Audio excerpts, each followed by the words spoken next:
to another wonderful and exciting edition of SIC Maui Talk Stories. I'm your host, Seishel, and today we have a really catchy talk story title. I called it Paddle Faster, and I know that was going to catch the attention of a lot of you. So I do expect several viewers because who doesn't want to paddle faster, right? And gosh, if I could only deliver that in a 20-minute free speech. But that's what I want to talk about today is some different steps to take, lots of tips and advice on how to become a faster paddler, but really like a better paddler all around. So yeah, I'm just gonna jabber for like 20 more seconds while I wait for a couple more people to sign on. Okay, looks like we actually got a bunch of viewers right away. So maybe I actually just am gonna jump right in to paddle faster with Seychelles. And this is increasing your speed and hopefully your overall, what I feel most paddlers are interested in doing, racers, let me clarify, paddle racers are interested in doing, is increasing their overall race times. That's what I hear a lot. And just a first kind of like disclaimer about race times, decreasing race times or improving your race times is like, as you know, if you are somebody who races in this sport, it's so conditionally it's so subject to conditions, your times, right? And it's very difficult to find hard, like, this is a good time, this is a bad time, because we deal so much with wind, chop, waves, current, what have you, from a day-to-day basis, that I really don't recommend only objectively looking at your numbers. I do recommend also subjectively looking at how you feel, your performances. Another disclaimer that these are things that I think about, practice on. This is the way that these are just a few notes that I've come up with to give you some benefit today, and it's by no means like, as always, my way or the highway. I say this a lot with technique. There's no one right or wrong way to do something. This is my approach and my methods. So hope that makes sense and that's all clear. I also hope my audio is coming through. I'm sure you guys would have said something by now if it wasn't. I'm in a different location today. You probably noticed that. So looks like everything's working well. So okay, here's the number one tip I have on how to paddle faster is actually taking time to work on your technique. And I really do mean getting coaching on your technique, going to clinics, working one-on-one with the coach, getting some video analysis, and so that you know what to work on in your technique specifically for you, and also taking time to implement and practice that technique. And I don't just mean like I'm thinking about my technique while I'm paddling my weekly paddle league. Great, yes, think about your technique while you're paddling your weekly paddle league. Think about your technique when you're out paddling. That's wonderful.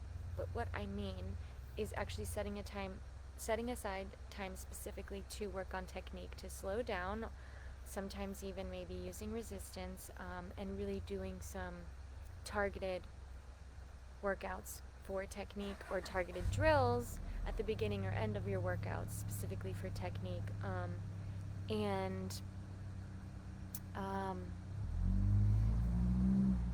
I'll plug this again at the end. If you are interested in working one-on-one, you can visit my website. I have video analysis and I don't have any clinics up right now, but I will. And you can also join my mailing list to get info on all of those things when they come up. So, speed, if we're talking about paddling faster, is a combination of my distance per stroke, so that's how efficient I'm paddling, how much power I can put in, how much glide I can generate per stroke, combined with my cadence, so how quickly I can replicate that nice, powerful, or efficient, or effective stroke rate. So, so when you're working on technique, it's not all about, well, when you're working on technique, it is about slowing it down to really feel that.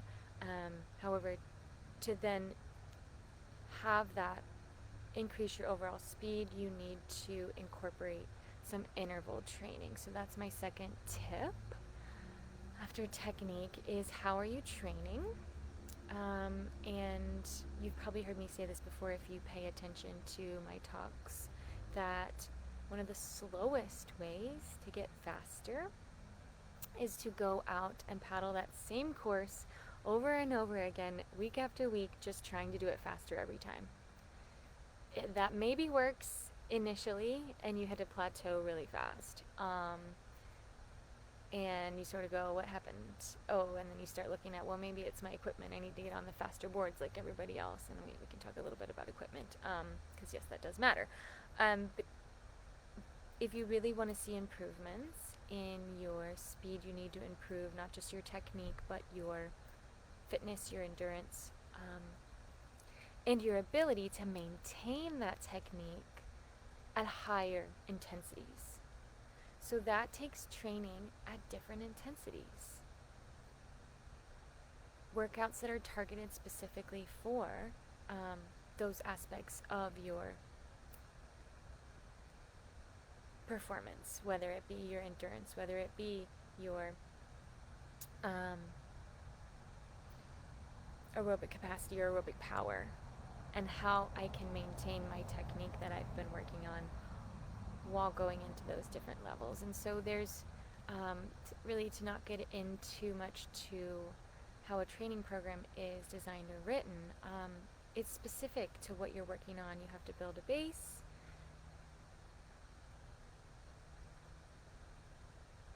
and I wanted to touch on that because you don't want to just go and work on, okay, I want to get faster, so I'm just going to work on paddling faster and faster and faster and work on my speed, because there's actually, and you'll see a pattern here, there is actually a lot of work that needs to be done, not just technique, at lower paces as well as those higher intensities.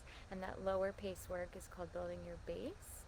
And that's how you can maintain. If you don't have a base, you can work on your speed, but you won't be able to maintain that speed, power, intensity for very long if you don't have an aerobic base to put it on top of. So I do recommend, there's all different kinds of coaches out there there's all different kinds of budget programs, or programs for different budgets, whether you do a group, whether you do one-on-one, whether you do custom, if you're really serious about getting faster, I do recommend working with a coach on your technique and on your training plan. So, just checking my notes. So, and then the next tip that I have after technique and training, interval training, is training buddies. So now back to that weekly race league where you just go out and paddle that same course over and over again, trying to get faster every time. There is something to be said for that. It's just not all you want to do with your training. Because paddling with people that are faster than you, that push you, is definitely going to help you learn how to paddle a little bit faster because you want to keep up. And so there's that motivation. We do tend to push a little harder and work a little harder with others. And the other really great part about training with others is you can practice drafting. And drafting is a very useful skill.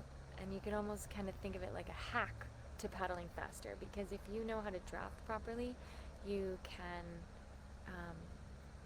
move faster with less effort. If you're drafting the right person, if you're drafting properly. So yeah, I do recommend trying to paddle with others. And if you're somebody who's like, I don't paddle with others, I don't have training buddies, there's nowhere around me that paddles, I understand. A lot of us are like that. We don't all have an amazing weekly race group or training buddy. Though if you can find that, it's helpful. And if you can't, that's okay. Some of the rest of us can't. So yeah. Okay. Next tip, and please do leave comments, questions. Let me know you're listening. Let me know this is making sense. Let me know if you want me to go over anything a little bit deeper, and yeah, ask questions. So the comments box is open. So next tip on paddling faster, and you notice this is not the first one, although I did kind of joke or mention about it in the first one, is that your equipment does matter. And your equipment does matter, and mostly, what I mostly mean by this is that if you're on an all-around board, if you're on a touring board, if you're still new, and you haven't yet invested in a race board, well, that will be a big speed improvement when you go ahead and make an investment in a good quality carbon race board, because narrower in general is faster, lighter in general is faster, and I don't mean top end speed, I just mean like their design and their ability to move, glide through the water. That being said, narrower and lighter doesn't necessarily mean faster if that board is not stable enough for you, is not designed for the conditions that you are going to be paddling in. So having equipment that is best suited for you and the conditions that you are paddling in is going to give you the best opportunity to make the most out of your paddling and get the most speed out of your situation. So so I do recommend investing in the right gear.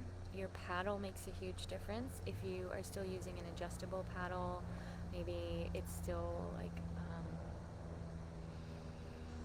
definitely if it's still like a glass or aluminum paddle, like a lightweight carbon fiber paddle, and definitely one that's designed for racing, is going to make a huge difference in how your body feels and how you apply these things, like the technique and the training that you're working on. So investing in a paddle is going to be hugely beneficial. And if you want specific recommendations on boards and paddles, definitely reach out to me in comments or direct messages. I'd rather answer questions about recommendations on different SIC boards, which ones I ride and which conditions, and which ones I think are best suited for the different conditions. That's like a different talk story, and I'm happy to maybe put that into a different talk story and also answer those questions on direct messages. Also which paddles too, definitely, that I recommend, and there's some great new ones coming on the market that I've been talking about recently. So while equipment can definitely help make improvements when you're investing from sort of a beginner or novice kit into a more intermediate or advanced kit for paddling, you cannot just buy your way into being faster, right? I do see this a lot. It's like, oh, I bought the new equipment and it made me faster, and then I hit that plateau again really quickly. Remember, like initially all these things work, and then you hit that plateau really quickly. And then you think, oh, I just gotta buy the next thing. I can buy the next thing. It's like, yes, investing in your equipment does matter. Having the right equipment does matter, and all these other aspects matter too. And it's the combination. It's the holistic approach. My way is the holistic approach for sure. And on that topic, the next tip that I have is probably the most important one. And that is, hold on, pause, because I actually finally see some questions coming in. Are wider blades still considered faster, or are more narrow the way to go, especially on forgiveness on distance paddles? I'm assuming when you say blades, Bryant, that you mean a paddle blade. Um, Still considered faster or more narrow one's the way to go, especially. Okay, so that's a great question on paddle blade width versus basically the shape of your paddle blade, and how that matters on speed. And the answer is it depends on the type of paddling you're doing, the type of event you're doing, the conditions, right? Are you doing long distance? Are you doing a sprint? The blade design can be, just like boards can be designed for different conditions and applications to perform at their best. Same thing with paddles.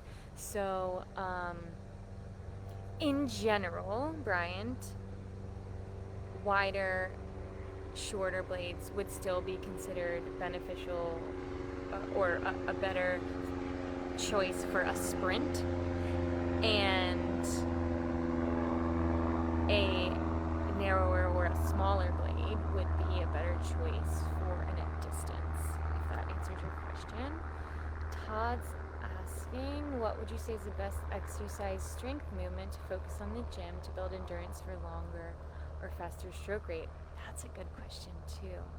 I'm going to circle back. These are good questions. Keep them coming. I'm going to circle back to these questions, and I'm going to jump back into my next tip, which I was saying was the so if you have any more questions, definitely put them in there, because I'm going to come back to them in like 2 minutes. My next tip, which I was saying was the most important one, which is slow down to speed up. And it's one of my favorite quotes that I read one time when I was injured, and I hated it at the time and I loved it at the same time, and it's stuck with me ever since, because it's so true in all aspects of our life, that sometimes slowing down is the best way to speed up, is the best way to move through life in general. Some of my biggest growth periods in paddling, and some of my most improvement that I've seen in my paddling personally, happened when I was injured, because I really had to slow down and take time to work on things like my technique, and my body mechanics, and my recovery. And of course, like I said, that slow time where you are working on your technique, that slow time where you're working on building that base that you have to be able to maintain your speed. So another great reason, that slowing down can help us speed up is that, especially when you have like an injury and you have time off the water, is like you come back rested, you can come back stronger. Especially if you're coming off of an injury that was chronic for quite some time and you finally took some time to like recoup, you can come back stronger. When you have time off, you can come back more rested and more fully recovered. And in general, spending more time on recovery, those more slower aspects to your training, your everyday self-care, your sleep, your nutrition, your levels of stress, are all going to play into how your body feels, and how your body feels is going to affect your performance, and your performance, of course, is going to affect those objective numbers that you're looking at in terms of getting faster. So it's an important part. It's a holistic picture. We can't just work on one nor the other. We want to put in that active training, we want to put in this passive self-care work to support it as well. So the other thing that slowing down is going to help, like another aspect to slowing down, I guess, is that I also mean slowing down, taking time to actually get in a good warm-up and a nice cool down. And that's something that I know a lot of us skip out on, because we're like, oh, I only have an hour, I'm just going to get out there, I'm going to hammer it out, I'm going to come in and boom, go back to work or childcare or whatever it is that we have to do with our lives. And warming up and cooling down not only help you get more out of your workout, those are times when you can put in drills and stuff like that. You can work on mobility, things that are all going to help your technique and your paddling. It's also going to help you prevent injuries and prevent you from having time off of what you're doing or prevent you from being in pain. And when you're in pain, you're definitely going to be paddling slower, right? So slow down to speed up is that tip. And then I just want to emphasize like being consistent.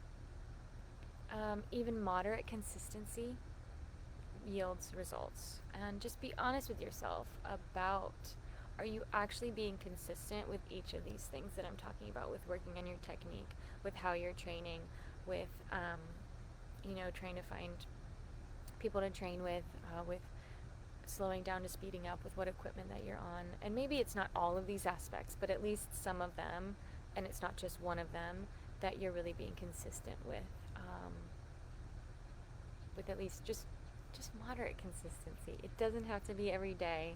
It has to be every week or whatever that looks like for you. And you'll see results when you're really honest with yourself about those things. So now I'm going to answer questions. If you have any more questions, please put them in there, and then we'll do a little closing. And so Todd's asking, best exercise, strength, movement to focus on the gym, to build endurance for longer, faster stroke rate. So those are kind of two different things, right? So like there's faster, which would be power and explosiveness. So those would be things like tempo work. And I'm trying to think what would be some of that. I just love kettlebell work. I really do love kettlebell work. If I had to just pick one for paddlers, like kettlebell swings, and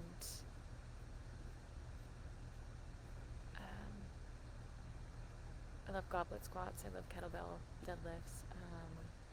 And for endurance, rather than working on power and explosiveness with heavier weights, you'd be working on more strength endurance, which would be lighter weights, lighter weights and higher reps. But the same exercises I would actually recommend for whether you're building speed or endurance. It's just a matter of how you're applying the tempo and your sets and your reps. So again, a little bit more of an in-depth conversation could be a whole other, and I actually have talked about a whole section on strength training for paddlers. That's another talk story that you can search on either SIC Mao YouTube channel or either one of our Facebook pages, mine is Seychelles SUP, or my website has all my talk story videos on there. And how you apply your strength training can definitely be a benefit as well. And I know we're coming up on winter again. How did that happen? So that's something that a lot of you guys will be thinking more about. Wonderful. So yeah, reach out on my Facebook page or Instagram, Seychelles SUP. I do have maybe like 2 openings for one-on-one coaching at the moment. So if that's something you want to talk with me more about, you can find a link to get with me on my website and talk more about one-on-one coaching. Also, in-person training with me to work on your technique is I do at my home in Melbourne Beach, and I also have online video analysis. That's all on my website. So yeah, thanks so much for watching. Thanks SIC for giving us this platform to share. And yeah, keep the interest and the